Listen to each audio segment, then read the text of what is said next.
আসলে সেকুলারিজম ভালো না। যেমন আমি দেখেছি বাংলাদেশের অন্যতম জনপ্রিয় ধর্ম ব্যবসায়ী মিজানুর রহমান আজহারি তার একটা বক্তব্যে পেকুয়ায় চট্টগ্রামে বলছে যে, "তোমার পছন্দ না হইলে রাজাকার, তোমার পছন্দ হইলেই মুক্তিযোদ্ধা বানানো।" রাজাকারকে কিভাবে নরমালাইজ করছে, মুক্তিযোদ্ধাদের মতো বীরদেরকে কিভাবে নরমালাইজ করার তার চেষ্টা। মানে যেমন কেউ চাইলেই মুক্তিযোদ্ধা হয়ে যেতে পারে, কেউ চাইলেই রাজাকার হয়ে যেতে পারে। মানে আওয়ামী লীগের ঘাড়ে রেখে সে তার যে পরম্পরা, মানে আমরা অনেকে বলি না রাজাকারের সন্তান, আবার অনেকে বলি রাজাকারের বাচ্চা। এই যে সন্তান আর বাচ্চার মধ্যে পার্থক্য কি? সন্তান হচ্ছে সে তার বাবার কে হবে এটা সে ডিসাইড করে নাই, রাজাকারের পরিবার জন্মাইছে, সে এই রাজাকারের যে ভূমিকা এটাকে সে বিশ্বাস করে না। তাদেরকে আমরা সম্মান করে রাজাকারের সন্তান বলি বলতে গিয়ে, পূর্বপুরুষ বলতে গিয়ে, পূর্ব নারী বলতে গিয়ে। কিন্তু আবার রাজাকারের বাচ্চা বলতে বুঝি যে তার বাপদাদার পৈতৃক যে বা পূর্বপুরুষের যে ভয়ঙ্কর ইজম সেটাকে তারা ধারণ করে। তো এই রাজাকারের বাচ্চা হচ্ছে মিজানুর রহমান আজহারি। কিভাবে? সে ঘরে ঘরে আল্লামা সাঈদী চায়, যে একজন কুখ্যাত রাজাকার, পরীক্ষিত এবং প্রমাণিত রাজাকার, আদালত থেকে দণ্ডপ্রাপ্ত এবং অক্কা পাওয়ার আগ পর্যন্ত সে দণ্ড পেয়েছে। তো সেই রাজাকারের বাচ্চারা আজকে তাদের বাপদাদারের মানে অন্যায় অপরাধকে নর্মাল করতে পারছে হাসিনার দুঃশাসনের কারণে। তো এখন আমরা সেই হাসিনার পতনের ক্ষেত্রে যে ছোকরাদের দেখলাম, তাদেরকে আমরা একটা সময় বলেছি বৈষম্য বিরোধী, এখন তাদের বলি বৈষম্যবাদী। আমাদের তো তাদের সাথে কোনো বিরোধ নাই, তাদের সাথে আমাদের কোনো, কিন্তু তারা ক্ষমতা নেওয়ার পরে আমাদেরকে জানান দিল যে আমরা রাজাকারের বাচ্চা। তারা জানান দিল যে আমরা খেলাফত চাই। তারা জানান দিল আমাদের কেবলা হচ্ছে পাকিস্তান, আমরা পাকিস্তানের উত্তরসূরি। এই আসিফ তো জিন্না টুপিই পরে।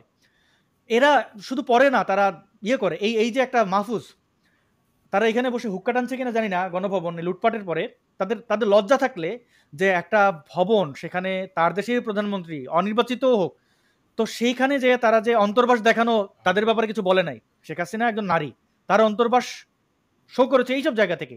এইখানে নিরীহ প্রাণীগুলোকে হত্যা করেছে, সেখানে বসে তারা দাঁত কেলাচ্ছে। এই মাহফুজই কিন্তু ভারতের যে রাজ্যগুলো সেগুলোকে দখল করার হুমকি দিয়েছে, প্রকাশ্যে ফেসবুকে পোস্ট করেছে, সে একজন মন্ত্রী পর্যায়ে। তো এই সন্ত্রাসীরা, শিশু সন্ত্রাসী, তারা আগে কি করেছে দেখেন। গত এই ২ বছর আগেই নববর্ষের শুভেচ্ছা, ইংরেজি নববর্ষের শুভেচ্ছা, তার আদর্শ কারা? এই সাদ্দামরা, যাদেরকে টাকা দিয়ে সেই পদ পেয়েছে।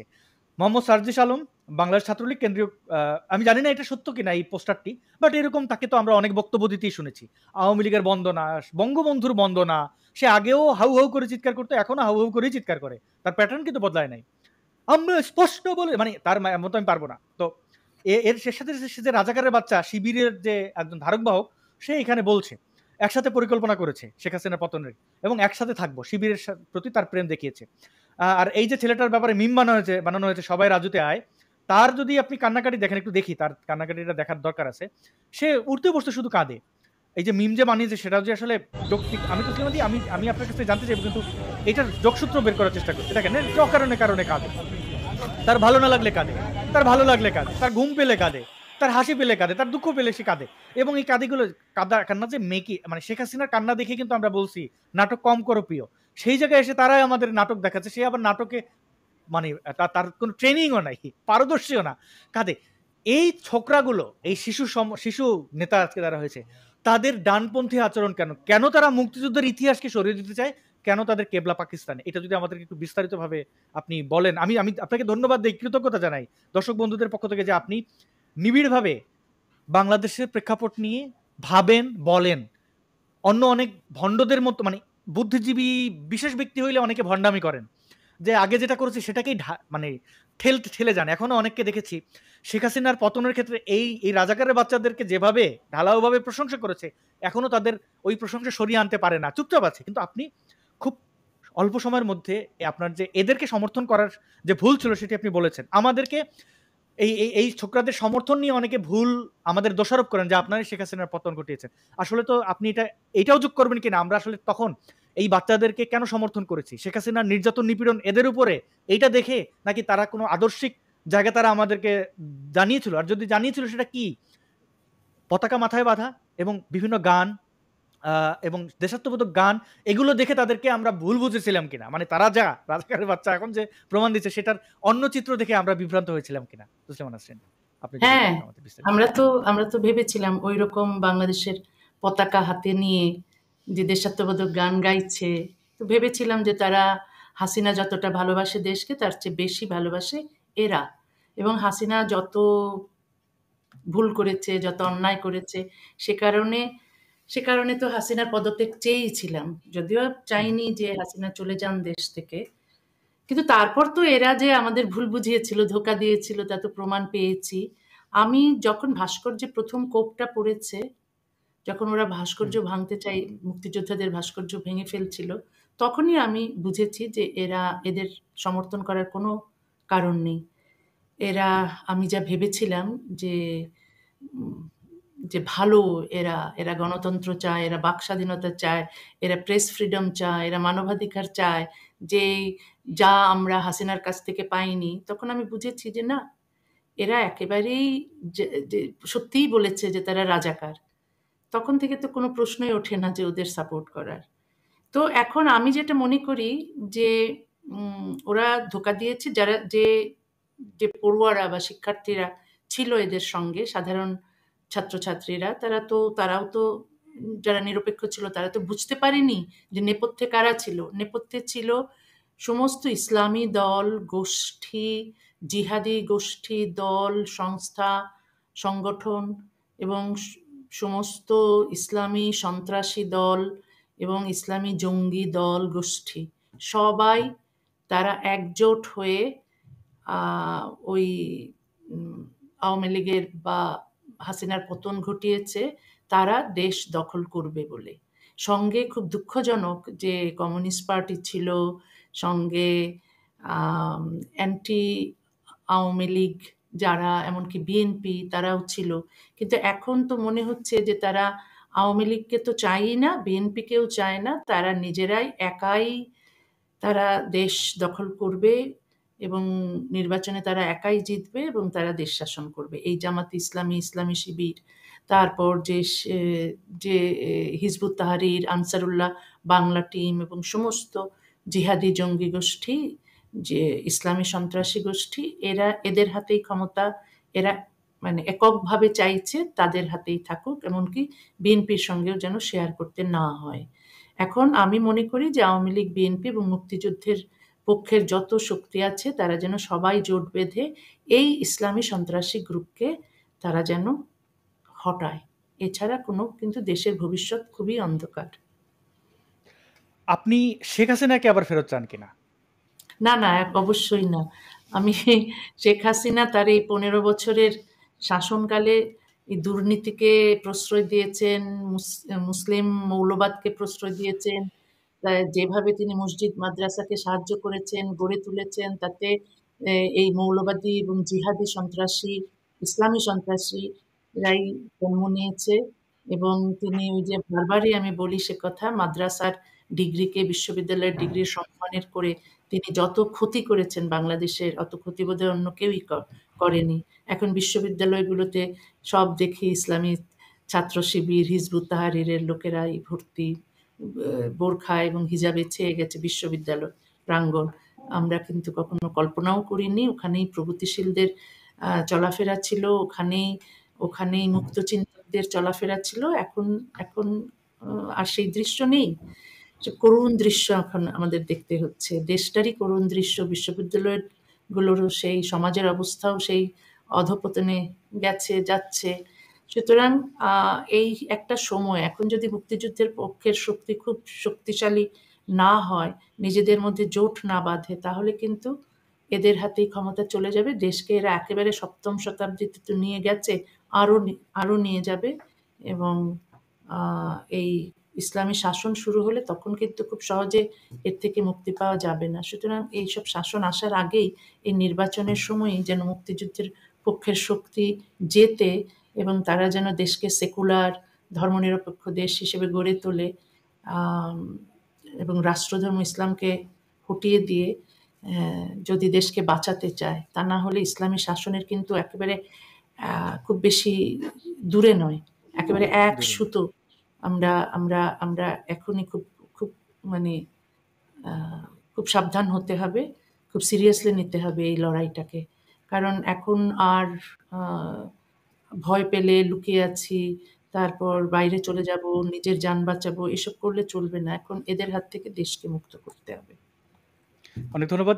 প্রিয় দর্শক বন্ধুরা, আপনারা দেখছিলেন অনেক বড় একটা সংখ্যার মানুষ আমাদেরকে দেখছেন, এবং আজকে বছরের প্রথম দিন, এবং তসলিমা নাসরিন আমাদের মধ্যে প্রজ্ঞা মননে খুবই উঁচু একজন মানুষ, এবং তিনি নিজের চোখে দেখেছেন এরশাদ পতনের আন্দোলন, এরশাদের উত্থান আন্দোলনে সম্পৃক্ত ছিলেন, এবং এই প্রেক্ষাপটের সাথে তিনি কিন্তু শেখ হাসিনার যে ভয়াবহতা এটাও প্রকাশ করেছেন কোনো প্রকার রাগ ঢাক ছাড়াই। এবং যারা আপা এ বিশ্বাসী, আপা আপা করেন, তারাও এটা মেনে নেন, বাস্তবতা মেনে নেন যে তিনি সঠিক লোক নন। এবং তসলিমা নাসরিন এটাও পরিষ্কার করেছেন যে অবশ্যই আওয়ামী লীগের রাজনীতি করার অধিকার আছে, তারা রাজনীতিতে ফিরুক, তারা সুন্দরভাবে, যেটা আসলেই তারা বলে যে মুক্তিযুদ্ধের চেতনার শক্তি, তারা ৭২-এর সংবিধান, সেই সংবিধানে কিছু কন্ট্রাডিক্ট বিষয় আছে, কিন্তু তাও সেটা আমাদের জন্য বেস্ট। এবং এখন এই ইসলামিক সন্ত্রাসীরা আসলে কি হবে সেই বিষয়ে জানান দিয়েছেন তসলিমা নাসরিন। আমরা তো আসলে এই আন্দোলন নিয়ে অনেকেই মানে প্রগতিশীলদেরকে করেন, দোষারোপ করেন, অনেকে সমর্থন কেন এই শেখ হাসিনার বিরুদ্ধে গেছে। আসলে শেখ হাসিনার বিরুদ্ধে আমরা যাইনি, তিনি আমাদের বিরুদ্ধে নিয়ে গেছেন। তিনি ওই যে ইসলাম এই যে মডেল মসজিদ, এত মসজিদ থাকা সত্ত্বেও মসজিদ তৈরি করেছেন মাদ্রাসা ছাত্রদের, অযোগ্য ছাত্রদের, মানে তাদের মধ্যে যোগ্য থাকলে সে যোগ্যতার মানদণ্ড তাদের সেরকম এক্সাম হতে হবে। মোল্লারা তাদের এই যে যাদেরকে বলা হয় শিক্ষক মাদ্রাসা, তারা সব কিছুতেই তাদের বেশি বেশি মার্কস দেয় যেন তারা বিশ্ববিদ্যালয়ে যেতে পারে। এটা তাদের এক ধরনের জিহাদ, বিশ্ববিদ্যালয়ের জিহাদ। তো বিশ্ববিদ্যালয়কে মাদ্রাসায় পরিণত করতে হলে তো তাদের সেখানে পুনর্বাসন করতে হবে। সেই ক্ষেত্রে শেখ হাসিনা এবং মোল্লা দুই মিলেই করেছে, এবং দুর্নীতি, অন্যায়, অপরাধ যা কিছু ছিল মুক্তিযুদ্ধের চেতনার কোনো কাজই তিনি করেন নাই। তো এই বাস্তবতা মেনে নিন এবং সত্যিকারের প্রগতিশীল হওয়ার জন্য যেটা করতে হবে সেটা করেন। আমরা শেখ হাসিনার পক্ষ থেকে, এবং শেখ হাসিনার যে কয়েকটা গুন্ডা মন্ত্রী ছিল যেমন ওবায়দুল কাদের এবং আসাদুজ্জামান খান কামাল স্বরাষ্ট্রমন্ত্রী এবং হাসান মাহমুদ পররাষ্ট্রমন্ত্রী, এদের যে ভয়াবহতা, তাদের যে প্রহসন ছিল এই ছাত্রদের, তারা হতে পারে শিবির, তারা হতে পারে যাই হতে পারে, কিন্তু তাদেরকে আপনি নিষিদ্ধ করছেন না, আবার তাদেরকে গণতান্ত্রিক উপায়ে ফিরতে দিচ্ছেন না, তাদেরকে আপনি সরিয়ে রাখছেন, তাদের উপরে আপনি নির্যাতন চালাচ্ছেন, তাদের হত্যা করছেন। আবু সাইদকে আপনি হত্যা করেছেন, সেই হত্যাকে আমরা সমর্থন করিনি। যে কারণে শেখ হাসিনার এই অন্যায়ের বিরুদ্ধে আমরা গেছি, কোনো শক্তিকে নিয়ে আসার জন্য আমরা যাই নাই। আরো একটা জিনিস মনে করে দিতে চাই, আমাদের এই বাংলাদেশে ক্ষমতার পরিবর্তনের পরে নির্যাতিত হতে দেখেছি শাহরিয়ার কবিরকে। আপনারা একটু মনে করে দেখেন তো, শাহরিয়ার কবির কোথায় চাঁদাবাজি করতে গেছেন, কোন জায়গা থেকে তিনি সুবিধা নিয়েছেন। তিনি মুক্তিযুদ্ধের পক্ষে বলেছেন, রাজাকারদের বিচার চেয়েছেন, এটাই ছিল তার অপরাধ, তিনি কিন্তু জেলে গেছেন। আজকে লুটেরা, চোর, বাটপার, সালমান এফ রহমানের মতো কুতুবদেরকে দেখতে পাবেন। কোনো নাস্তিক, মানে স্বঘোষিত নাস্তিক বা প্রগতিশীল, তাদেরকে আপনি কোনো দুর্নীতিতে পাবেন না। আপনার ডক্টর মোহাম্মদ জাফর ইকবালের উপরে অনেক রাগ, তিনি কি বলেছেন, ছাত্রদের মারো বলেছেন, তিনি বলেছেন আমি ঢাকা বিশ্ববিদ্যালয়ে যাব না। আমি কোথায় যাব না যাব এটা বলার পরে আপনাদের এত ক্ষোভ, এত রাগ। কিন্তু যারা চুরি করলো, যারা আপনাদেরকে হত্যা করলো, সেই যাকে আপনারা কাউয়া কাদের বলেন, যাকে আপনারা সেই আসাদুজ্জামান খান কামান বলেন, তাদেরকে সেফ এক্সিট দিলেন এই আপনারাই। লজ্জা করে না আপনাদের? এই যে বৈষম্য বিরোধী যারা বলেন, ইসলামপন্থী, আপনাদের লজ্জা করে না? আপনাদের চোখের সামনে শেখ হাসিনা মনে করলাম তাকে মিলিটারিরা পাঠিয়ে দিল, বাকি সন্ত্রাসীগুলোকে কে পাঠালো? তাদের আপনারা শাস্তি দিতে পেরেছেন? পারেননি। যারা সরাসরি হত্যার সাথে যুক্ত তাদেরকে আপনারা শাস্তি দিতে পারেন নাই। আপনারা ঘৃণা করেন নাস্তিকদেরকে। নাস্তিকরা আপনাদের কোন জায়গায় লুটপাট করেছে, কোথায় গিয়ে আপনাদেরকে একটা কিল মেরেছে? শাহবাগে এত এত ব্লগার হত্যা করেছেন। আমাদের 150 ফুটের মধ্যে সেই ছিল, কাদের মোল্লা ছিল, আমরা গায়ে হাত তুলি নাই। আমাদেরকে একের পর এক মেরেছে, আমরা পাল্টা মার দেইনি, তারপর আমরা খারাপ, আমরা মুখে সমালোচনা করি। মুখের সমালোচনাকে আপনারা এত থ্রেট মনে করেন, চিন্তা করেন আপনারা আপনাদের এনিমিকেও চেনেন না। আপনাদের শত্রু, আপনাদের শোষণকারী, আপনাদের উপরে নির্যাতন যারা চালায়, যারা আপনাদের অধিকার কেড়ে নেয়, তাদেরকে আপনারা চেনেন না। যারা কিছু করে না তাদেরকে দোষী ভাবেন। আমি দুঃখিত, এটা একটু বড় করার জন্য। তসলিমাদি, আপনার কাছে আরেকটু জানতে চাই যে শাহরিয়ার কবির সহ অন্যান্য যারা প্রগতিশীল মানুষজন, তাদেরকে এখন যেভাবে নির্যাতন চালানো হচ্ছে প্রত্যক্ষ বা পরোক্ষভাবে, দেখেন এই ছাত্রদের যখন শেখ হাসিনার পুলিশ ধরে নিয়ে গেল শাহবাগ থানায়, তখন কামরুল হাসান মামুন বা সেই অধ্যাপিকা, আমি নামটা ভুলে গেছি, সে ভদ্রমহিলা, তারা গিয়ে সামিনা লুৎফা গিয়ে, জি সামিনা লুৎফা, অধ্যাপিকা সামিনা লুৎফা, তিনি ছাত্রদেরকে পুলিশের কাছ থেকে ধরে এনেছেন, ছিনিয়ে এনেছেন, যে কেন, কোন অধিকারে, কোন আইনে আমার ছাত্রদেরকে তুমি নিয়ে যাবে। সেই মানুষগুলোকে কিন্তু শিক্ষা সংস্কারের যে দায়িত্ব ছিল সেখান থেকে সরিয়ে দেওয়া হয়েছে। তাদেরকে এখন শাহবাগী বলে ঘৃণা করা হয়, গোসল কর বলা হয়, সেমিনার করা হয়। তসলিমা নাসরিন, আপনি যদি এটা একটু আমাদেরকে বিস্তারিত বলেন যে এই অবক্ষয় কেন? না, কারণ ওরা তো সে মানবাধিকারে বা গণতন্ত্রে বা বাক স্বাধীনতায় বিশ্বাস করে এমন নয়। তারা তো আসলে এসেছেই হচ্ছে এই মুক্তিযুদ্ধের ইতিহাসকে মুছে দিতে, প্রগতিশীলতাকে বিদায় করতে, মুক্ত চিন্তাকে একেবারেই ধূলিসাৎ করে দিতে, এবং তারা ইসলামী শাসন চাইছে, ইসলামী বর্বরতাকে আনতে চাইছে দেশে। সুতরাং তারা নারীকে ঘৃণা করবে, তারা বিধর্মীকে ঘৃণা করবে, এটাই তো খুব খুব নরমাল তাদের জন্য। এবং শাহরিয়ার কবিরকে যে জেলে পুরেছে, কারণ শাহরিয়ার কবির স্বাধীনতার পক্ষের লোক। কিন্তু যারা এখন ক্ষমতায় আছে তারা তো স্বাধীনতার বিপক্ষের লোক। সুতরাং স্বাধীনতার পক্ষের লোককে তারা ধরবে, শাস্তি দেবে, এটাই তো তাদের কাছে খুব স্বাভাবিক। এখন উম তারা তো মুক্তিযুদ্ধের বিপক্ষের লোক না? সুতরাং তারা যা করছে তা কিন্তু তাদের কাছে যৌক্তিক। এখন শুধু শাহরিয়ার কবিরকে নয়, আরো অনেককেই তারা নির্যাতন করছে। তারপর আওয়ামী লীগের যাদেরকেই পাচ্ছে সমর্থক বা আওয়ামী লীগের কর্মী, নেতা, সবাইকে হয় খুন করছে, নয় মিথ্যে মামলায় ফাঁসিয়ে জেলে ভরছে। এগুলো তাদের কাছে খুব স্বাভাবিক। তারা নিশ্চিহ্ন করে দিতে চায় আওয়ামী লীগকে। কিন্তু যদি বাক স্বাধীনতায় তারা বিশ্বাস করত, মত প্রকাশের অধিকারে বিশ্বাস করত, তাহলে তারা ভিন্ন রাজনৈতিক আদর্শেও বিশ্বাস করত, তারা তাদের অধিকারে বিশ্বাস করত। কিন্তু তারা তো একেবারেই তা চাইছে না, এবং মানবাধিকারের বিরুদ্ধেই কাজ করছে, এবং বাক স্বাধীনতার বিরুদ্ধেই কাজ করছে। তুমি আহ কি একটা বলেছিলে প্রথম? যাই হোক, এখন তারা যেহেতু স্বাধীনতার বিপক্ষের শক্তি, তাই আমরা দেখতে পাচ্ছি তারা সেই সেই সবই করছে। শুধু তাই নয়, অনেক সাংবাদিককে তারা জেলে ভরেছে, প্রচুর সাংবাদিককে, ১০০ কত যেন। তো ওই সাংবাদিকরা কি করেছে? সাংবাদিকরা তাদের তাদের পছন্দ, হাসিনাকে পছন্দ করতো। হাসিনার তারা তো হত্যা করেনি, কিন্তু প্রত্যেককে হত্যা মামলার আসামি করা হয়েছে। কেন করা হয়েছে? যেন তারা জামিন না পায়। জামিন না পায়, কারণ এদেরকে জামিন দিতে চায় না। এবং শাহরিয়ার কবির ওখানে কতটুকু নির্যাতিত হচ্ছেন আমরা তো অনুমান করতে পারছি। এখন তুমি যেটা বলেছো, দেখো, ওখান এই সমন্বয়কদের মধ্যে জঙ্গি জিহাদি তো আছে। এরা কিন্তু স্বীকার করেছে তারা পুলিশ হত্যা করেছে, পুলিশ হ্যাঁ, হত্যা করেছে, মেট্রো রেলে আগুন দিয়েছে। এবং এই যে ছাত্র হত্যা যে হয়েছে, হাসিনা সব ছাত্র হত্যা করেছে, এটা কিন্তু আমার মনে হয় না। কারণ তাদের যে মেটিকুলাস ডিজাইন ছিল, সেই ডিজাইনের মধ্যেই ছিল ছাত্র হত্যা তারাও করবে। তাদের মধ্যে তো সন্ত্রাসী ছিল, হিজবুত তাহরির ছিল, শিবির ছিল, এরা কিন্তু হত্যা করেছে। পুলিশকে যেভাবে হত্যা করেছে, এরা এইভাবে গলা কেটে কেটে হত্যা করা কিন্তু জঙ্গিরাই করে, সন্ত্রাসীরাই হুম, করেছে। এর আগে আমরা জানি তারা কিভাবে হত্যা করে। এই যে যত ব্লগারদের হত্যা করেছে, তারপর সেই হোলি আর্টিজান ক্যাফেতে যেভাবে মানুষকে গলা কেটে কেটে হত্যা করেছে, সেইভাবে কিন্তু পুলিশকে হত্যা করেছে। সুতরাং এগুলো করেছে জঙ্গি জিহাদি গোষ্ঠীরাই। এবং এই ছাত্র হত্যার পেছনেও কিন্তু ওরা ওরা ছিল। হ্যাঁ, পুলিশ কিছু হত্যা করেছে, কিন্তু ওরাও হত্যা করেছে, কারণ তাতে হাসিনার উপর ক্ষুব্ধ হবে মানুষ বেশি।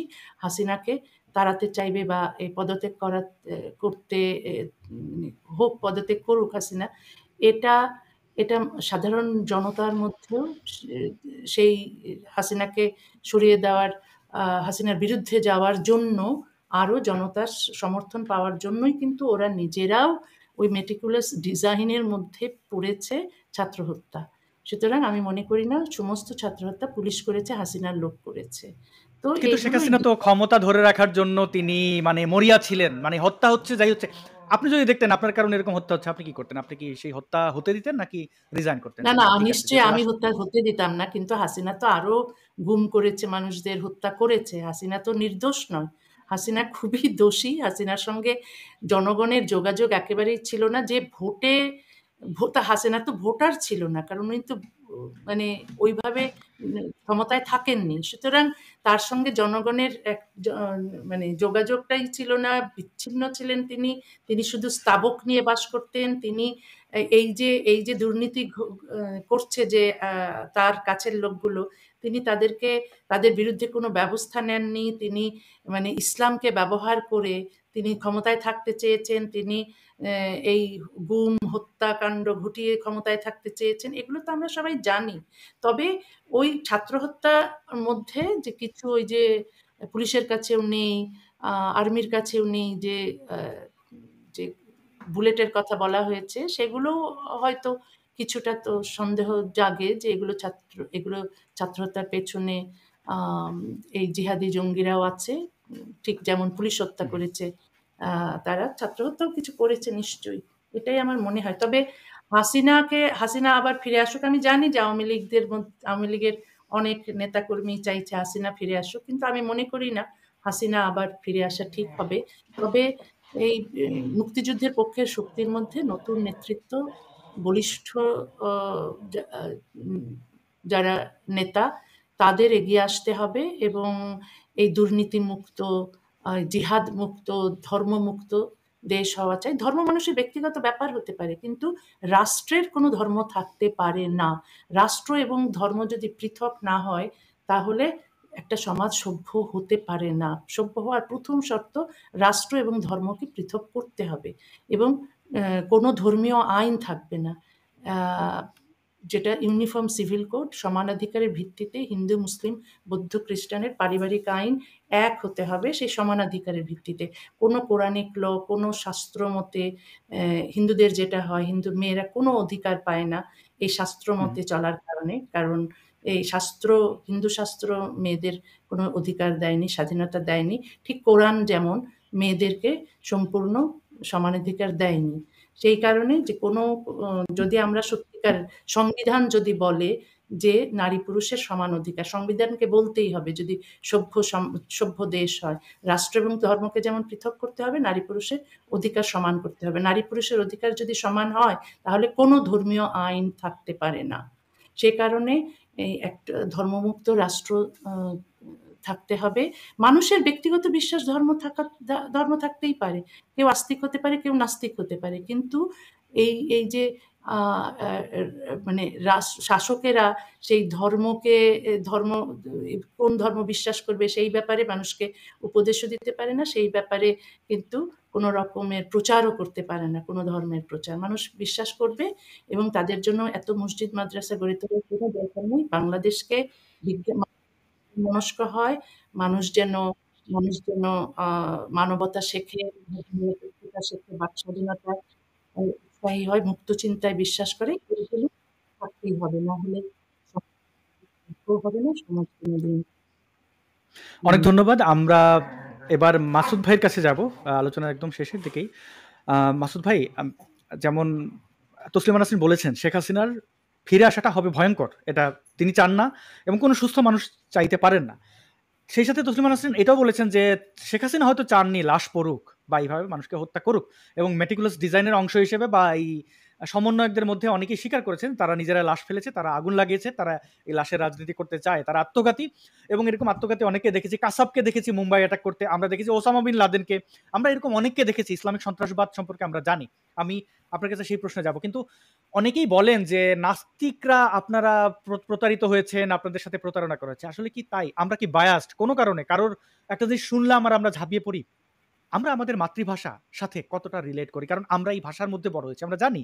আপনি যখন চোখের সামনে একটা জিনিস দেখেন, মাদ্রাসায় যে নির্যাতন আপনি দেখেছেন, এটা অন্য কারোর সাথে হতে দেখলে আপনি তাৎক্ষণিক দাঁড়িয়ে এটা প্রতিবাদ করবেন, কারণ আপনি সৎ। এবং ইতিহাসে আমাদের এই কথাগুলো বলে যেতে হবে সৎভাবে, কারণ দুদিন পরে এই সত্যতা প্রচার পাবে। আমরা জানি, শুনি শেখ হাসিনার বোন শেখ রেহানা দুর্নীতি করেছেন, এখন কনক্রিট প্রমাণ নেই, প্রমাণ আসতে পারে। তিনি অভ্যন্তরীণ কোন্দল, এই পতনের আগে তার গৃহকু হয়েছিল, সেটা এখন বললে অনেকে বলবে প্রমাণ কি? প্রমাণ সামনে আসবে, পরে দেখেন। আমি যখন দেখেছি আসিফ সহ ওই ছেলেপেলেগুলোকে ডিবিতে ধরে নিয়ে যাওয়া হয়েছে ভাতের হোটেলে। মাসুদ ভাই, আপনি জানেন 2017-তে আমি অ্যারেস্টের পরে 2018-তে আরেকবার গোয়েন্দার কাছে, গোয়েন্দারা আমাদের তুলে নিয়ে গেছিল। আপনারা কেউ জানেন না আমরা কোথায়। আমাকে তো ওই ডিজিএফআই ধরে নিয়ে গিয়ে তারপরে এই তখন ভাতের হোটেল ছিল না, হারুন ছিল না, অন্য একজন ছিল ডিবি প্রধান, এবং তখন নতুন ভবনও তৈরি হয়নি, ডিবির সেই পুরনো ব্রিটিশদের বানানো সেই ভবন। আমি সেখানে 3 দিন গুম ছিলাম। আমি দেখেছি, একটা ঘটনার কথা বলি, তখন নিরাপদ সড়ক চাই আন্দোলন হচ্ছিল, ওই আন্দোলন শেষ হয়ে গেছে। আমি বলছি 2018 সালের সেপ্টেম্বর মাসের 11 তারিখ থেকে 14 তারিখ পর্যন্ত আমি এখানে ছিলাম। আমি দেখেছি বাচ্চা বাচ্চা ছেলেদের ধরে নিয়ে যাওয়া হয়েছে তাদের শিবির সন্দেহে। আমার সেলের মধ্যেই তারা, মানে খুব একটা মানে আধুনিক বাথরুমের যে সাইজ ওই রকমই আর কি, খুব খুব ছোট জায়গা, 10 জন মানুষ একত্রে সেখানে থাকতে পারবে না, মানে শুয়ে থাকতে পারবে না, দাঁড়িয়ে থাকলে 20 জন। যাই হোক, সেখানে ছেলেগুলোকে লকআপ থেকে নিয়ে যাওয়া হচ্ছে, আবার লকআপে ফিরিয়ে দেওয়া হচ্ছে, তাদের হাতের নখ নেই, নখ তুলে ফেলেছে প্লেয়ার্স দিয়ে টেনে টেনে। আমি নিজের চোখে দেখেছি। আমাকে, যেহেতু আমার পার্টনার ছিলেন ভারতীয়, তাকে গুম করে ফেলতে পারবে না, তাই তাদের একটা দুর্বলতা ছিল, আমাকে খাবার দিত, ভালো ভালো মালবোরো সিগারেট দিত, তো বিভিন্ন, এবং দিনের বেলা নিয়ে এসি রুমে বসিয়ে রাখতো যেন আমি রাজি হই আমি জেলে যাব। তাদের এজেন্ডা ছিল হেফাজতকে বলানো যে তোমরা যে বলছো এই রাতের আধারে আমরা ছেড়ে দিয়েছি, না, সে আইনিভাবেই সে বের হয়ে গেছিল, তাদেরকে তোমাদের কথা মতো আবার জেলে নিলাম। এটা তাদের রাজি করানোর উদ্দেশ্য ছিল। তো আমি তো 3 দিন থেকে আমি দেখেছি ওখানে আমাকে কিভাবে রাজি করায়। যাকে মারতে পারে তাকে মারে, যাকে মারতে পারে না তাকে খাবার খাওয়ায়। ভাতের হোটেলে যে ওদের খাবার খাইয়েছিল, ওটা তো ওদের সাথে প্রহসন। আমাকে যে খাবার খাইয়েছিল, মানে জেলখানায় বিড়ি খুব দামি, এটা বলে অনেক সিনেমা নাটক, এটা সত্য। সেখানে আমাকে মালব্রো সিগারেট, যেটা আমি কিনে খাওয়ার এফোর্ড করতে পারি না তখন, তো সেই সিগারেট আমাকে খাইয়েছে কেন? যে বাবা তুই রাজি হ। রাজি হওয়ার পরে কি হাসি মুখে আমার সাথে ছবি তুলেছে।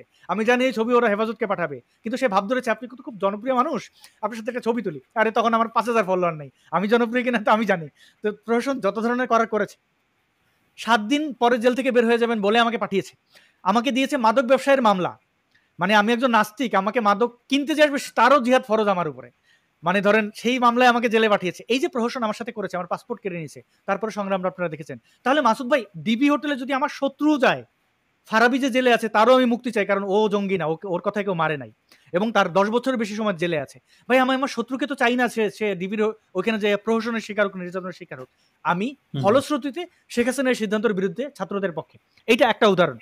আরো কয়েকটা এরকম উদাহরণ দেওয়া যায় মাসুদ ভাই। আমরা কি করে শেখ হাসিনার এই ধরনের প্রহসনকে সমর্থন করি? আপনার কাছে প্রশ্ন, এই যে এখন এই বাচ্চাগুলো তারা তাদের কেবলা খিলাফতের দিকে, তারা খিলাফত চায়। খিলাফত যেমন একটা মোয়া, মানে চাইবে আর দিয়ে দেবে। খিলাফত দিয়ে তারা কি করবে? আর এই খিলাফত চাইলে এই ধরনের টর্চার সেলে ঘরে ঘরে আয়নাঘর হবে কিনা? আপনি মাদ্রাসাকে আয়নাঘর বলেন, এই আয়নাঘরে নির্যাতনের সংখ্যাটা কতটা বাড়বে? আপনি এই বিষয়টা যদি একটু বিস্তারিতভাবে আমাদের বলে আমাদের অনুষ্ঠানের সমাপ্তিই ঘটান আর কি। আচ্ছা, শুরুতে আপনি শেষে যে কথাটা বললেন খেলাফত, এই খেলাফতটাকে আমি মাঝে মাঝে মজা করে বলি খেলা পথ। ফত না বলে পথ বলি। পথ, আচ্ছা। এর কারণ, হ্যাঁ, খেলাপথ। এর কারণটা হচ্ছে ওই যে আমরা 501 মামুনুল হকের কথা তো জানি, উনি কোন খেলাপথ কায়েম করার জন্য 501 নম্বর রুমে গেছিলেন সেটা জানি। আমার জীবনের আমার এক বন্ধুর ঘটনা বলি। মোটামুটি দর্শকরা সবাই জানেন আমি তো একসময় হুজুর ইমাম ছিলাম। আমি তো ইমাম ছিলাম, মাদ্রাসার প্রিন্সিপাল ছিলাম, কওমি মাদ্রাসার। তো আমার একজন ইমাম বন্ধু, তার সাথে একবার পার্সোনাল গল্প হচ্ছে, আমি নামটা বলছি না যেহেতু তার সাথে পার্সোনাল আলাপ। তো সে বলছে যে ভাই, সেই ইমাম বন্ধু বয়স আমার চেয়ে বয়সে বেশ বড়। উনি আরেকটা বিয়ে করতে চায়।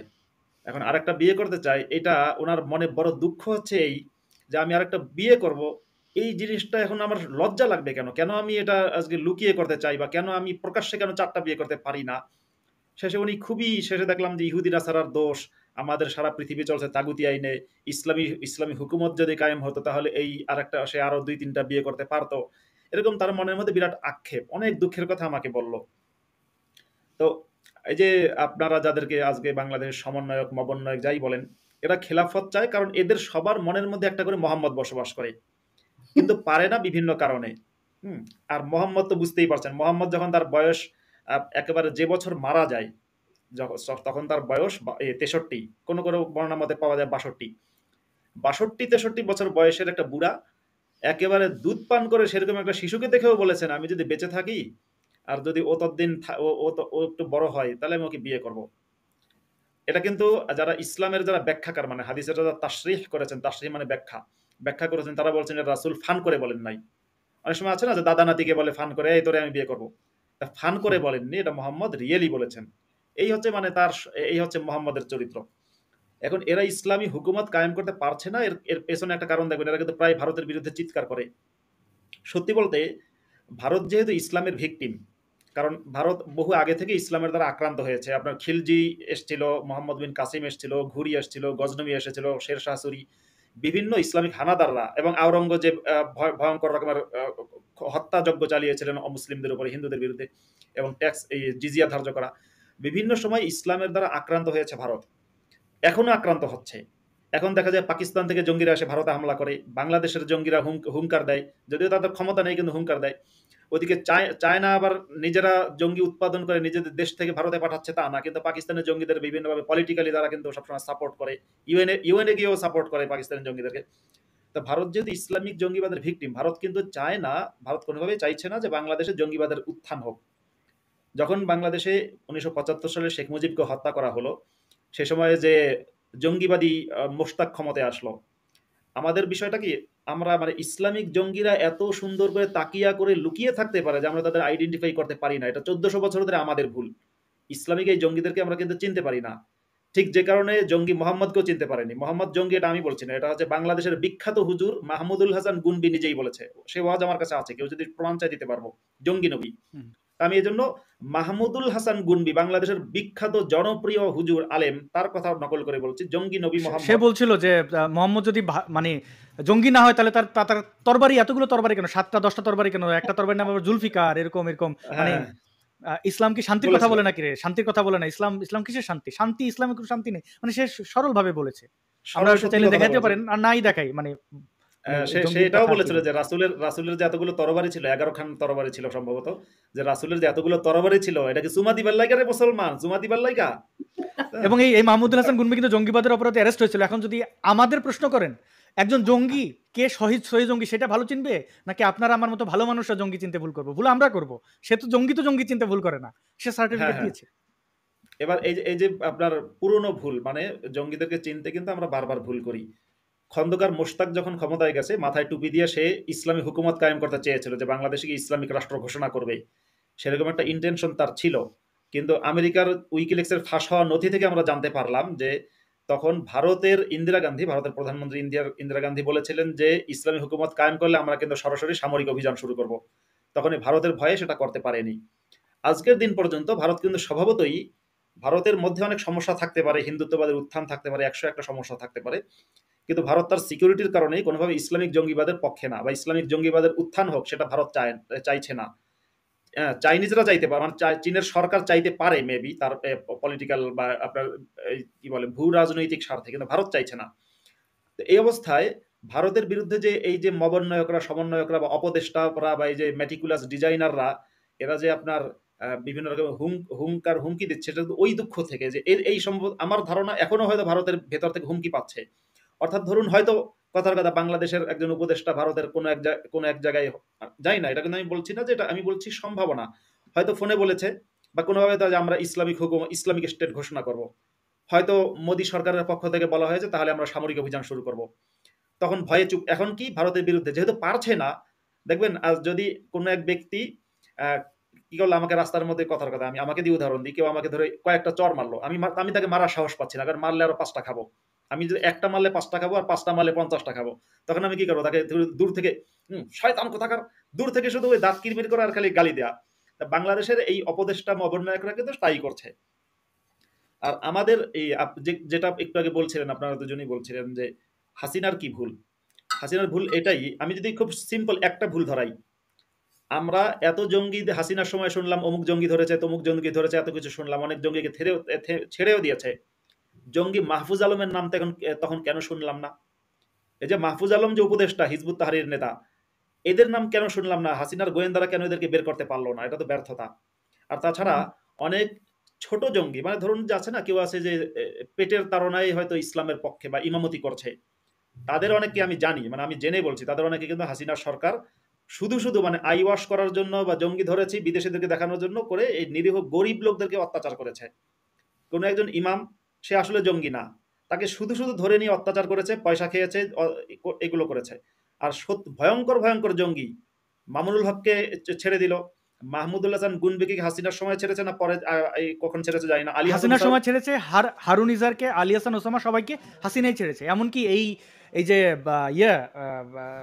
জসিমউদ্দিন রহমানি, তারও অনেকগুলো মামলা, মানে সে বেইল শেষের পর্যায়ে ছিল, সে বের হয় নাই হাসিনার আমলে। না, রহমানিকে ছাড়তো কিনা আমি জানি না, কারণ রহমানির বিষয়টা একটু ভয়ঙ্কর। রহমানি হচ্ছে একেবারে সরাসরি ব্লগার হত্যাকাণ্ডে যুক্ত, এবং সে এখন স্বীকারও করছে। এবং সে প্রচন্ড হাসিনা বিদ্বেষী, সেই কারণে হাসিনাকে সে, মানে হাসিনা বিদ্বেষী এই কারণে ছাড়ে নাই। হ্যাঁ, এই কারণে। তো এবার এখন ঘটনা হচ্ছে, আমরা কিন্তু সত্যি কথা কি, একজন ব্যক্তি সে নাস্তিক হয়েও যদি অন্যায় করে, কথার কথা সে ধর্মনিরপেক্ষতার পক্ষে, কিন্তু তার অন্যায়কে কি আমরা অন্যায় বলবো না? কোন এক নাস্তিক সে অন্যায় করেছে, আমরা কি বলবো না? আমাদেরকে কেউ কোনো হাদিস শিখিয়েছে যে যদি কেউ নাস্তিকের দোষ গোপন করে তাহলে কিয়ামতের দিন ধরেন যে তার দোষ গোপন করা হবে? এমন তো হাদিস আমরা শিখিনি। তো সুতরাং আমাদের কাছে সে যে ব্যক্তি অপরাধী, সে ধর্মনিরপেক্ষ হোক, সে নাস্তিক হোক, কিছু যায় আসে না। কিন্তু মুসলিমদের কাছে যেহেতু এটা যায় আসে, ওরা যে মেটিকুলাস ডিজাইন করেছে, আসলে আপনার ধনধান্য পুষ্পভরা আমাদের এই বসুন্ধরা গান গেয়েছিল, মনে আছে কিনা, 4 তারিখে আগস্টের, সম্ভবত 4 তারিখে, 3 বা 4 তারিখে এই গান গেয়েছে। তা আমার মনে হয়েছে দ্বিজেন্দ্রলালের গান গায়, এরা তো অত ভয়ঙ্কর না, তাই না? এটা অনেকেই আমাদেরকে ধোকা দিতে ওরা সক্ষম হয়েছে। পরে ক্ষমতায় যাওয়ার পরে দেখলাম আর এর পেছনে তো সব জামাত, শিবির, হিজবুত তাহরির, রাজাকার, জঙ্গি সবই এর পেছনে ইন্ধন মুখোশটা দিয়েছে। জাস্ট সরিয়ে ফেলছে। মুখোশটা জাস্ট সরিয়ে ফেলেছে। এখন যথারীতি আমরা আগের সরকারের যে খুম-গুমের সমালোচনা করেছি, এই সরকারেরও যে জঙ্গিবাদী চরিত্র, এই সরকার তো আর আসলে সত্যি কথা কি, বাংলাদেশ কিন্তু ছোট ফ্যাসিস্ট থেকে বড় ফ্যাসিস্টে উত্তরণ ঘটেছে। আমি মনে করি হাসিনার চেয়ে বড় ফ্যাসিস্ট হচ্ছে এই বর্তমান ইউনূস সরকার। ফ্যাসিস্ট কেন? আপনি ইসলামিক ফ্যাসিজম নামে একটা বই আছে, হামেদ আব্দুল সামাদের লেখা। বইটা যৌথভাবে আমি অনুবাদ করেছি বাংলায়, অনলাইনে পিডিএফ আছে। সেখানে হামেদ আব্দুল সামাদ দেখিয়েছেন যে পৃথিবীর সবচেয়ে ভয়ঙ্করতম ফ্যাসিবাদ হচ্ছে ইসলাম। ইসলামের পক্ষে থাকা মানেই হচ্ছে ব্যক্তি ফ্যাসিবাদের পক্ষে। আজকের যে উপদেষ্টা অপদেষ্টা যারা শিবিরের সাথে আতাত করে, শিবিরকে এগিয়ে দিতে চায়, সবখানে জঙ্গিদেরকে ছেড়ে দিচ্ছে বা এক্স মুসলিমদেরকে হুমকি দিয়ে রাখছে। আগে তো যাওয়া মানুষ দুই কথা লিখতে পারতো, এখন তাও লিখতে পারছে না। এখন মানুষ আরো বেশি ভয় পাচ্ছে। অর্থাৎ প্রগতিশীল মুক্তচিন্তক এবং যারা জয় বাংলা বললেই তাকে অ্যারেস্ট করছে। ভাবতে পারছেন তার মানে কি? তার মানে হচ্ছে এরা সরাসরি মুক্তিযুদ্ধের বিরুদ্ধে যুদ্ধ ঘোষণা করেছে। জয় বাংলা হচ্ছে আমাদের মুক্তিযুদ্ধের সিম্বল, আমাদের মুক্তির সিম্বল, আমাদের স্বাধীনতার সিম্বল।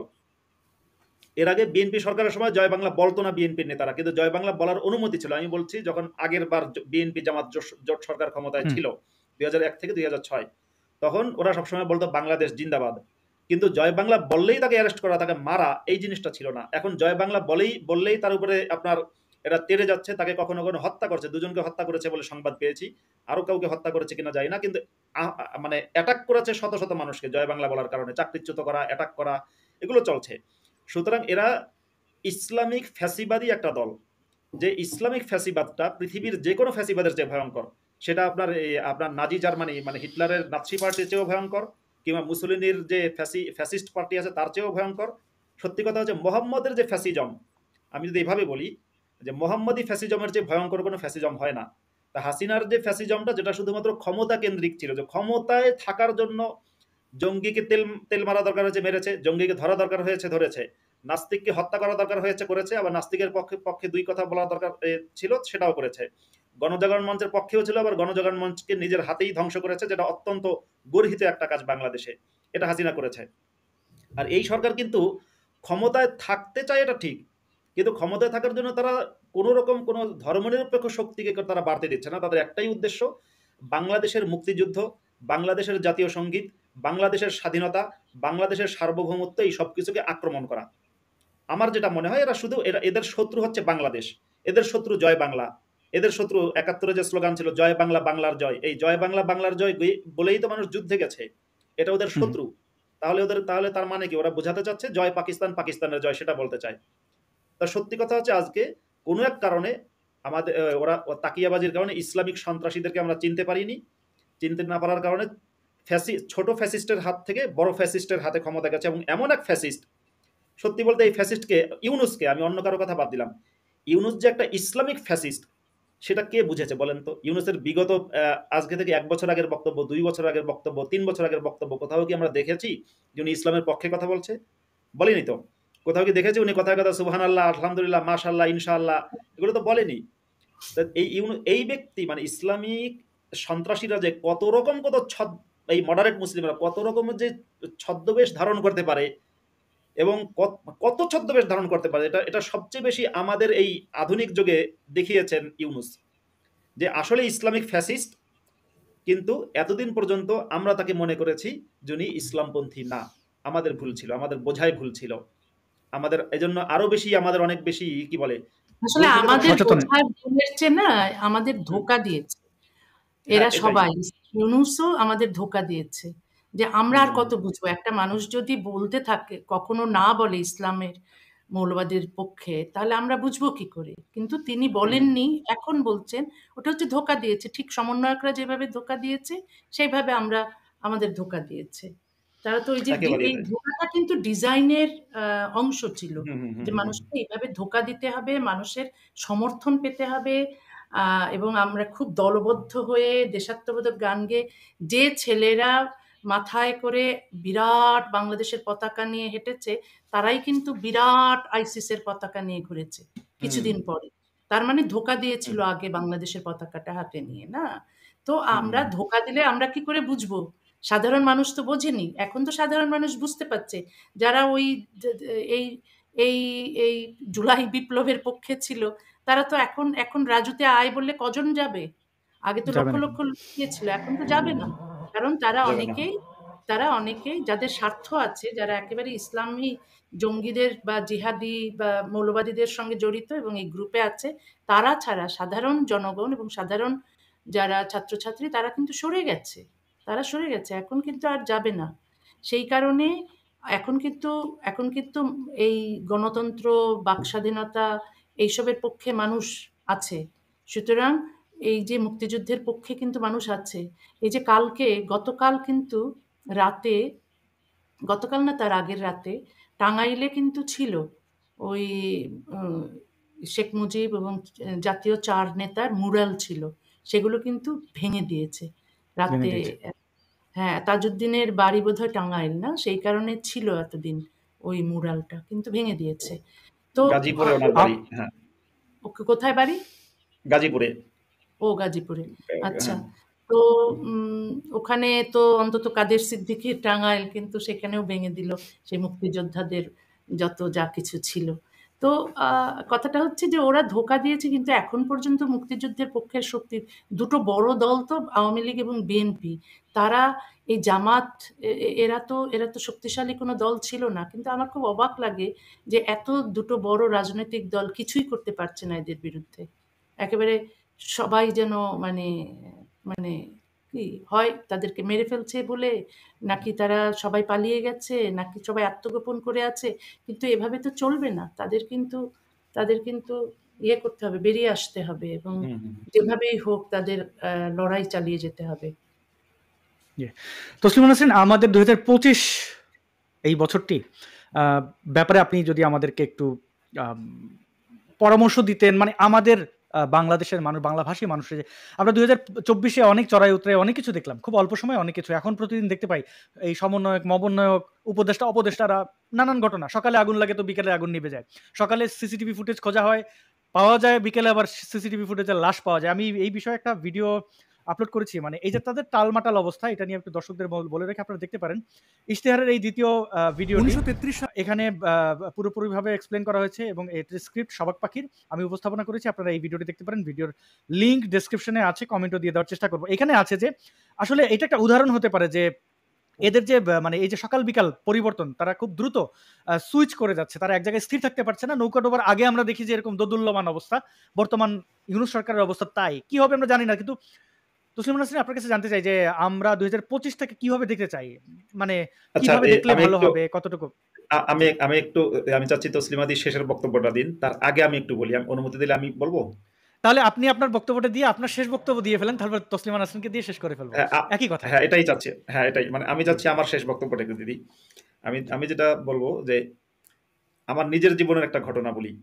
সেটা হচ্ছে যে আমি যখন মাদ্রাসায় পড়তাম, সে অনেক অনেক আগে, আমার কাছে তখন তসলিমা নাসরিন দিদির কয়েকটা বই ছিল, দুটো বই ছিল আর কি। আমি খুব লুকিয়ে লুকিয়ে পড়তাম, যে এই বই কোনোভাবেই যেন হুজুর দেখতে না পারে। এমনি আমি অন্যান্য উপন্যাসও পড়তাম, হুমায়ুন আজাদের এই অধিকাংশ উপন্যাসই আমি পড়েছি, এগুলো লুকিয়ে লুকিয়ে পড়তাম। এবার তসলিমাদের যে বইগুলো পড়তাম, এটা বেশি লুকিয়ে পড়তাম এই জন্য যে হুজুররা যদি অন্য কোনো বই পায়, যেমন কাজী নজরুল ইসলামের কবিতার বই পেয়েছিল, তাও হুজুর আমাকে বকাঝকা দিয়েছেন, কিন্তু পেটায়নি, বলেছে এটা ঠিক না, এখন কবিতার দিকে মন দিও না। হ্যাঁ, কাজী নজরুলের কবিতাও পড়তে দেয়নি। যাই হোক, কিন্তু ওনার বইটা আমি লুকিয়ে রেখেছিলাম যে অত্যন্ত কোনোভাবে হুজুর টের পেলে বিপদ আছে, এবং শেষ পর্যন্ত ধরা খেয়ে গেছি। ধরা খাওয়ার পরে মানে এক মাদ্রাসার ছাত্র, আমার আমার ক্লাসমেট, সে হচ্ছে রাতের বেলা উঠে তাহাজ্জুদের নামাজ পড়তো। আমি আবার রাতের বেলা উঠে তসলিমা দিদির বই পড়তাম। তা সে যখন তাহাজ্জুদের নামাজ পড়তো, তাহাজ্জুদ নামাজের পরে সে অন্য ছাত্রদেরকে বলাৎকার করতো। সে দেখে ফেলেছে যে আমি তসলিমার বই পড়ি। ওর কাছে খুব খারাপ লাগলো যে মাসুদ কেন তসলিমা নাসরিনের মতো একটা মুরতাদ নাস্তিকের বই পড়ে। হ্যাঁ, সে এটা শিক্ষককে জানিয়ে দেয়, দিলে হুজুর আমাকে পিটুনি দেয়। এই জন্য দেখবেন আমি অনেক সময় কিন্তু তাহাজ্জুদ নামাজের সাথে ওই বলাৎকারকে সংযুক্ত করি, কারণ এটাই বাস্তব, মাদ্রাসায় যারা তাহাজ্জুদ পড়ে ওরাই বলাৎকার করে। আচ্ছা, তো এবার আমি কেন ওনার বই পড়তাম, আজকে সেই লেখক আমার সাথে লাইভে আছেন, যার আমি আমার শৈশবে বা কিশোর বয়সে যার বই পড়তাম। আমি পড়তাম যখন, তখন আমিও কিন্তু, যেহেতু আমাকে শেখানো হয়েছে ছোটকাল থেকে যে উনি হচ্ছেন নাস্তিক, মুরতাদ, ইসলামের শত্রু, ইহুদি নাসারার দালাল, অনেক কিছু, আমি কিন্তু সেটা পছন্দ করে পড়তাম তা না। কিন্তু যে জিনিসটা হতো, আমার কাছে মনে হতো আরে কোরআনে, আমি তো এট দ্য সেম টাইম মাদ্রাসায়ও পড়ছি না, আমি কোরআন পড়ছি, হাদিস পড়ছি, আরবি ভাষা শিখছি, তাফসির, ফেকা এগুলো পড়ছি। তখন আমার মনে হতো যে আল্লাহ যেটা বলছেন তার চেয়ে ওনার কথা বেশি ভালো মনে হয়। আল্লাহ বলছেন তোমাদের বউয়েরা যদি কথা না শুনে তোমরা পিটুনি দাও। আর তসলিমা নাসরিন বলছেন যে না, নারী পুরুষের সমান অধিকার, কেউ কারো গায়ে কেন হাত দেবে। আল্লাহ বলছেন তোমরা যদি তোমাদের বউকে মুখের কথা তালাক বলে দাও, তালাক হয়ে যাবে, এবং তোমরা ওই বউকে আরেক জায়গায় দিয়ে হিল্লা না করানো পর্যন্ত তোমাদের কিন্তু মানে ওই বউ আর হালাল হবে না। তসলিমা নাসরিন প্রশ্ন তুলছেন কেন এই মুখের কথায় তালাক হবে। আল্লাহ বলছেন যে পুরুষ হচ্ছে 4টা বিয়ে করতে পারবে, আর নারী হচ্ছে ওই একজনকে নিয়ে সন্তুষ্ট থাকতে হবে এবং সতীনকে নিয়েও থাকতে হবে। তসলিমা নাসরিন প্রশ্ন তুলছেন নারী কেন 4টা বিয়ে করতে পারবে না, পুরুষ যদি পারে, নারী পুরুষ তো সমান। তা আলটিমেটলি কি হয়, বিবেক যখন কারো থাকে, ন্যূনতম বিবেক থাকে, তখন তাকে যদি আপনি ভালো মন্দ দুইটার তুলনা করতে দেন। ধরুন একটা বোতলে আপনি রেখেছেন হচ্ছে কি বলে উটের মূত্র, উটের পেশাব, আর একটা বোতলে আপনি রেখেছেন হচ্ছে বিশুদ্ধ কি বলা যায় শরবত বা জুস। ধরেন যে আপনি অরেঞ্জ জুস রাখলেন একটা বোতলে, অরেঞ্জের জুস বানিয়ে রাখলেন। এখন আপনি যদি একজন মানুষকে বলেন যে ভাই এই দুটো বোতল তোমাকে দিলাম, তুমি কোনটা নিবা দেখো। তা জিজ্ঞাসা করলো যে কোনটার মধ্যে কি আছে, বললো একটার মধ্যে উটের মুত আছে আর একটার মধ্যে হচ্ছে জুস আছে, তুমি কোনটা খেতে চাও। এখন যার ন্যূনতম বিবেক বুদ্ধি আছে, একেবারে পাগল না যে, সে তো কি করবে, সে তো ওইটাই খাবে। কিন্তু যদি আপনি কাউকে শুধুমাত্র উটের মুতটা দেন আর অরেঞ্জের জুস দিলেন না, কম্পেয়ার করার সুযোগ দিলেন, তাকে বললেন কি উটের মুত যদি তুমি খাও তোমার রোগ ব্যাধি ভালো হয়ে যাবে, তাহলে সে কিন্তু ওটা খাবে। এজন্য আমি মুসলমানদেরকে সবসময় বলি আপনারা কোরআনের তাফসির পড়বেন, কিন্তু হ্যাঁ পাশাপাশি তসলিমা নাসরিনের বইও একটা রাখবেন, বা আরো অনেক মুক্ত চিন্তক আছে তাদের বই রাখতে পারেন, সিমন দা বহুয়ারের বই রাখতে পারেন, রেখে দুটোই পড়বেন। মুসলমানদেরকে আমি তো সবসময় কোরআন পড়তে বলি দুটোই পড়বেন, পড়ার পর যেটা ভালো মনে হয় আপনারা মুসলমানরা সেটাকেই আপনারা অ্যাকসেপ্ট করবেন। শেষ আমার বক্তব্য আপাতত। ধন্যবাদ। অনেক ধন্যবাদ মাসুদ ভাই। এখানে একজন মন্তব্য করেছেন যে তিনি বলছেন যে তসলিমা নাসরিনকে নাম ধরে না ডেকে তসলিমা দিয়ে বললে ভালো হয়। আমি বুঝতে পারছি আমাদের বাংলাদেশে বা আমাদের সাউথ এশিয়ায় যে সম্বোধন করার ক্ষেত্রে আমরা ভাই, আপা, চাচা এইভাবে সম্বোধন করি অনেককে, এটা শুনতে ভালো লাগে, কিন্তু আসলে তসলিমা নাসরিন নামের সাথে বিশেষণের দরকার হয় না। নামটাই একটা একটা একটা একটা বিশাল পিরামিড বা অন্য কিছুর সাথে, মানে একটা বিশাল নাম। এবং এখানে ব্যক্তিগত যে তাকে দিদি বললাম না এই কারণে অসম্মান করা হয় তাও নয়। আমি আশা করি এই জিনিসটা মাসুদ ভাই একটু আগে যে তসলিমা নাসরিন জি, এবং আপনারা এটাকে ওইভাবে নেবেন না যে আমরা বেয়াদবি বা তাচ্ছিল্য না, এটা না। ওই নামের মধ্যেই সম্মান আছে। নামের মধ্যে সম্মান যাদের নাই তারা অনেক কিছু যুক্ত করেন, বা তারা যুক্ত না করলে তাদের অনুসারীরা যুক্ত করেন। যেমন দেশরত্ন বঙ্গবন্ধু কন্যা শেখ হাসিনা, আরে বঙ্গবন্ধু কন্যা এটার ওনার যোগ্যতা হবে, দেশরত্ন কোন পাল্লায় মাপছে। মানে এই বিশেষণগুলো আসলে চাটুকারদের পছন্দ। এবং আমি দেখিনি শেখ হাসিনা কোথাও তার থামাইয়া দিছেন যে আমাকে দেশরত্ন বলবা না, আমাকে বঙ্গবন্ধু কন্যা বলবা না, আমাকে শুধু শেখ হাসিনাই বলো না। ওনার নামের আগে পরে, বাট এখনো পর্যন্ত পতন হওয়ার পরে যখন কেউ ফোন করেন, মানে উনি যত কথা এমনি বলেন এর চেয়ে বেশি আপা বলেন। কারণ কি, এবং তিনি শোনেনও, থামানো নাই, থাম বেটা তুই আমার এত আপা বলিস না, এইটাও বলে না। মানে এইটা হচ্ছে যে আসলে সম্মান ডিপেন্ড করে কাকে কিভাবে দিচ্ছেন, তিনি কিভাবে নেন। তসলিমা দি আমাদেরকে অবশ্যই স্নেহের চোখেই দেখেন, এবং আমাদের এই নাম ধরে ডাকাটাকে এরকে তিনি অবজ্ঞা বা বেয়াদবি তো মনে করেনি না, বরং স্বাচ্ছন্দ্য বোধ করেন। তসলিমা নাসরিন, আমাদের 2025 সালে আমাদের উদ্দেশ্যে আপনার এক প্রকার দিক নির্দেশনা, কি কি করলে ভালো হয়, কিভাবে আমাদের চললে এই ধর্মীয় মৌলবাদী বা এই নারী বিদ্বেষীদের হাত থেকে আমরা রক্ষা পেতে পারি, বা অন্ততপক্ষে এই সমস্যাগুলো কমতে পারে বলে আপনি মনে করেন? সেটা তো অনেক বড় সমস্যা না? এখন যে নারী বিদ্বেষী, বিধর্মী বিদ্বেষীরা এত ক্ষমতা পেয়ে গেছে, সুতরাং এবং প্রেস ফ্রিডমও নেই। দেখো, এই 5ই আগস্ট থেকে আমার লেখা কিন্তু বন্ধ। আমার লেখা তো কিছু মানুষ পড়তো, সেই এবং কোনো বইও কিন্তু কোনো পাবলিশার পাবলিশ করার সাহস পায় না। সুতরাং আমরা মানুষের কাছে পৌঁছতে পারছি না, অন্তত বইয়ের মাধ্যমে নয়। তো এইভাবে মানুষকে সচেতন করতে হবে। এই যে ধর্মীয় মৌলবাদ যে একটা সমাজের জন্য কত ক্ষতিকর, একটা রাষ্ট্রের জন্য যে কত ক্ষতিকর, তা মানুষকে বোঝাতে হবে। কারণ অনেক মানুষই, যেটা মাসুদ বলেছে, যে কম্পেয়ার করার কিছু নেই, তারা অন্য বই পাচ্ছে না। এই যে মাদ্রাসা, যেহেতু এখন প্রচুর মাদ্রাসা, ওখান থেকে আমরা দেখছি দলে দলে মানুষ আসছে, এই যোগ দিচ্ছে এইসব জিহাদি আন্দোলনগুলোয়। তারা কিন্তু অন্য কিছু পড়তে পারছে না। তাদেরকে যা শেখানো হচ্ছে, মগজ ধোলাই করা হচ্ছে ইসলাম দিয়ে, যেসব অন্ধত্ব দিয়ে, তারা তাই দেখছে। এখন তাদেরকে মুক্ত করতে হলে বাক স্বাধীনতা মানুষের থাকতে হবে। আমরা যেন মিডিয়ায় যেন ভিন্ন মতের প্রকাশ হতে পারে, সেটার জন্য তো এখন তো আমাদের মেইনস্ট্রিম মিডিয়া তো এগুলো প্রচার করে না। এখন আমরা দেখছি যে সোশ্যাল মিডিয়াই একমাত্র ভরসা, যেখানে আমরা নিজেদের মত প্রকাশ করতে পারি। এখন রাজনৈতিক দলের উপর অনেক নির্ভর করছে তারা রাষ্ট্রকে কিভাবে এদের হাত থেকে বাঁচাবে, সমাজকে কিভাবে এই মৌলবাদীদের হাত থেকে বাঁচাবে। আমাদের কাজ হলো আমাদের মুক্ত চিন্তা দ্বারা বিজ্ঞান মনস্কতার জন্য মানুষকে যেন বিজ্ঞান মনস্ক করা হয় সেই চেষ্টা করা, এবং মৌলবাদের যে কত খারাপ দিক আছে সমাজের বিপক্ষে, মানুষের বিপক্ষে, একটা দেশের বিপক্ষে যে মৌলবাদ কতটা ভয়ঙ্কর, সেগুলো আমাদের বোঝাতে হবে। অবশ্য নিজেরা অনেকেই বুঝেছে, এখন তারা যদি জোট বেঁধে সচেতন হয় এবং জোট বেঁধে এইসব অপশক্তির বিরুদ্ধে লড়াই করে। অপশক্তির বিরুদ্ধে এখন লড়াই ছাড়া সামাজিক লড়াই, সাংস্কৃতিক লড়াই, তারপর রাজনৈতিক লড়াই, এবং এই সব লড়াই একই সঙ্গে চলতে হবে।